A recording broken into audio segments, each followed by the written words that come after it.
I djupet av mitt hjärta.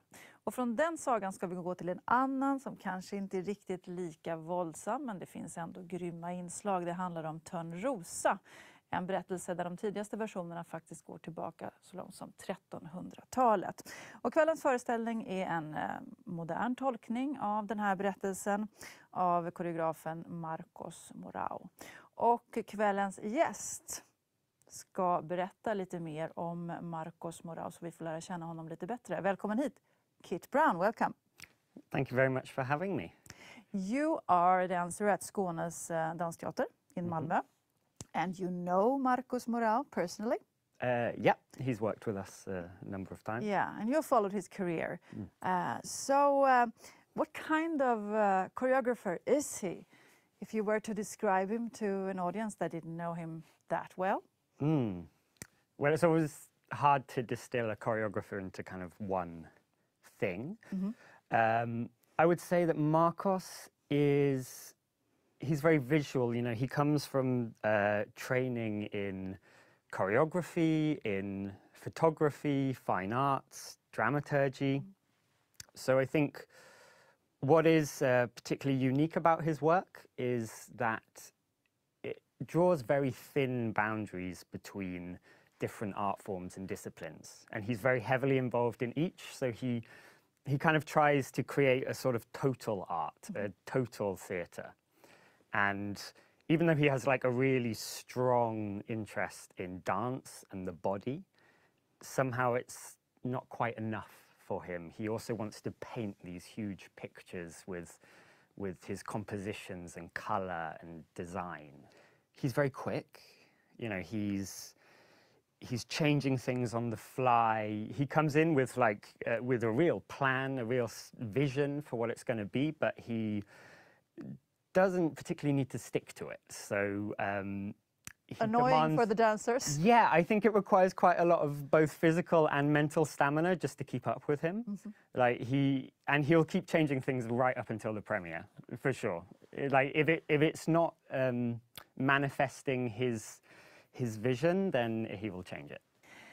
Tonight's performance is Sleeping Beauty, and that's a story many of us know very well about a princess who sleeps for 100 years. So the story is very old, but the choreographer is new. And how did he transform this old tale into something new? What did he do to it? Marcos has, I think, looked at it and gone, why would I want to make this now? What is interesting in it for me or for us? And he seems to have stripped away a lot of the romanticism, a lot of the fairy tale love story, these characters, this damsel in distress who's saved by a prince's kiss. Like, he's gone, nope, we're not having that. We are going to focus, I believe, that he is focusing on this theme of the passage of time. When I watch it, I just see this scrolling procession that leads us from something with more of the romantic reference and more of the Sleeping Beauty, but put down to its essence, right up into the present and the future.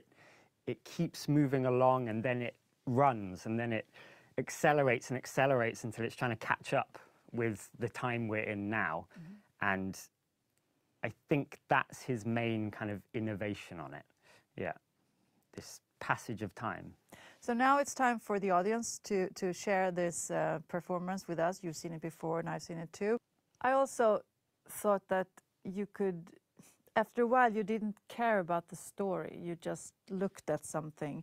And maybe that's an advice, not to look for like an old story in something new. Or what would you say? Yeah, you know, you look for a meaning, or you look to try to understand something, and maybe there's nothing to understand in that perspective. Yeah, I think maybe in a work like this, you can obviously refer to your knowledge of the Sleeping Beauty, and then that helps you understand what's new in this instance. But I think in general, when watching contemporary dance, I know this is a big issue for people, is that people can get anxious that it doesn't seem to mean anything, or that they're missing something, that they feel that there's this secret language that contemporary dancers know. Maybe you have this experience, I don't know, or we've all had this experience at some point. But there really is no secret code, I don't think. There is not something you need to be initiated into. Yeah, I think if you watch contemporary dance, and if you're a newcomer, then welcome. I think you just need to kind of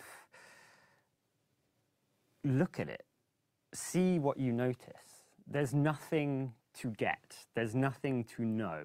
You just see what you notice, and what you notice will inevitably be what is different, what is excessive, what is out of the ordinary. And, you know, our minds, they create stories, they create meaning, they create narratives. So your brain will do that in the background. You don't need to worry, just notice the details. And then I think by the end, you'll have this complete picture that's made up of joining those dots. But I think the best thing is just to sit and watch and accept that maybe you can be the expert. Even if it's your first time watching dance, you're also the expert. But I love to hear people's authentic, personal reflections on dance. So it's, yeah. Så nu helt enkelt så är det plats på scen för Moraus Sleeping Beauty, Törnrosa. Det är inspelat med balletten på operan i den franska staden Lyon. Vi ses efteråt. Håll till godo.